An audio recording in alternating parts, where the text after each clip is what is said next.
அம்பானிக்கே நான் பதில் சொல்றேன். என்ன நீங்க என்ன வழக்கு போடுவீங்களா போட்டுக்குங்க. நீயே இன்னொருத்தன் அபகரிச்சுக்கிட்டு வந்து உட்காந்து போட்டுன்னு உட்காந்துட்டு இருக்கிற.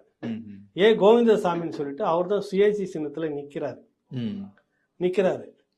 ஒரு விவசாய கட்சி நடத்திட்டு இருக்கிறாரு. உங்களுக்கு உதயசூரியன் சின்னம் உங்களுது கிடையாது. அவர் வெற்றி பெறாரு.